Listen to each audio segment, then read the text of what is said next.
Praise lord అండి. బాగున్నారా? ఈ దినాన దేవుని మాట మరొకసారి జ్ఞాపకం చేసుకుందామా? ఈ దినాన మనము ప్రతి సమయంలో కష్టం వచ్చినప్పుడు, బాధ వచ్చినప్పుడు ఏం చేయాలంట? మీలో ఎవరికైనా శ్రమ సంభవించిన ఎడల వారి ప్రార్థన చేయమని లేఖన గ్రంథాలు సెలవిస్తున్నాయి.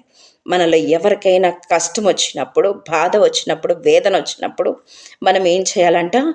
ప్రార్థన చేయవలనంట.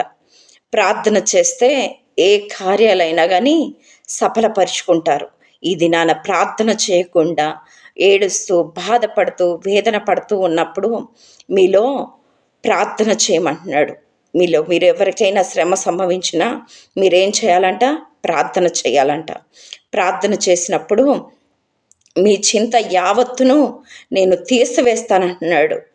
ప్రతి సమస్యల్లో మనకి విడుదల కలగాలంటే, ప్రతి సమస్యలలో అవమానపరుచుతున్నారా, వేదన పరుస్తున్నారా, ప్రతి సమస్యలలో మీకు విడుదల కలగాలంటే మీరేం చేయాలి? ప్రార్థన చేయాలి. దానియేలు ఏం చేశాడు? ప్రార్థన చేశాడు. ఏలియా ఏం చేశాడు? ప్రార్థన చేశాడు. అబ్రహామును ఏం చేశాడు? ప్రార్థన చేశాడు. సమస్యలు వచ్చినప్పుడు, వేదన కలిగినప్పుడు, బాధ కలిగినప్పుడు ఏం చేశారండి సేవకులు? మన ముందు సేవకులు అనేక మంది మన ముందు నిలబడి ఉన్నారు కదా. వాళ్ళందరూ ఏం చేశారు? శ్రమ కలిగినప్పుడు ఏడుస్తూ, బాధపడుతూ, కృంగిపోతూ ఉన్నారా? కానే కాదు, ప్రార్థన చేశారు. దానియేలుకు సమస్య వచ్చింది, సింహాల గుహలో పడవేయబడ్డాడు. నానా, నువ్వే నా దిక్కు, నీవే నా ఆధారం అని 2 చేతులెత్తి ఆకాశం వైపు చూస్తూ ప్రార్థన చేసి ఉన్నాడు. ఏలియా కష్టం వచ్చింది, బాధ వచ్చింది, కరువు వచ్చింది, ప్రార్థన చేశాడు.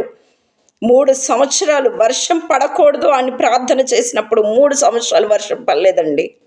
మరి వెంటనే ప్రార్థన చేసినప్పుడు ఏలియా 3 సంవత్సరాలకి ప్రార్థన చేసిన వెంటనే కుంభపోత వర్షం పడిందండి. ఎంత గొప్ప కార్యాలు చేశాడు. పేతురు ప్రార్థన చేసినప్పుడు ఆత్మతో నింపబడ్డాడు, శక్తితో నింపబడ్డాడు, బలమును పొందుకున్నాడు, అనేక సువార్తను ప్రకటించాడు.